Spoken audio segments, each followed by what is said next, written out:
Hello, it's Susan here from Komori no Hime Cosplay, and today I'm going to be talking about how I pay for cosplay. Since I run a cosplay tutorial channel, I end up making a lot of costumes over the course of a year, and I've had a couple questions as to how I do so.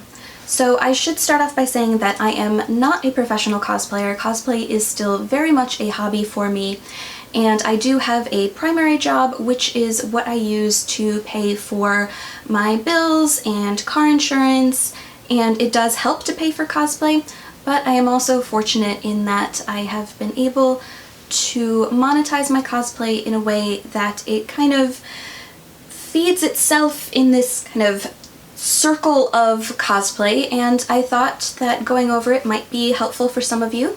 So let's get started. Since I create content for YouTube, the perhaps most obvious way I monetize my cosplay is through YouTube Adsense. Now, my channel is not necessarily a very large channel, and it's also very niche, so YouTube checks are not very big, but the revenue every month or so helps to reinvest back in items that I don't necessarily resell, such as wigs, or if there's a particular tool I need to complete a particular project. Even though it is the second method on this list, this is the primary way I fund new costumes, and that is from selling the old ones. Certain costumes that I have a particular attachment to, or that were competition pieces, something that I spent a lot of time and resources on, I may keep, but a lot of the other costumes I end up selling after I've done a photo shoot for them. My two main places that I sell them are on Facebook. It is Cosplay for Sale and Plus Size Cosplay for Sale. Those are two great resources for finding costumes.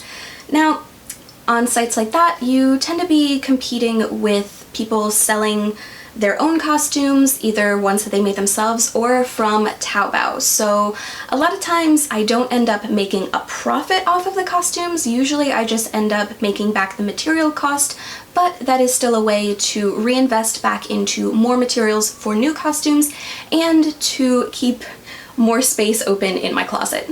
The third method is through selling ebooks.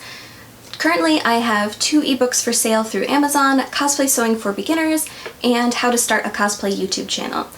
These are examples of passive income where I've already written the book, it's then hosted, and then whenever I make a sale, the extra couple dollars a month then gets reinvested back into the circle of cosplay I keep mentioning. The last method on this list is another form of passive income, and that is Amazon affiliate links.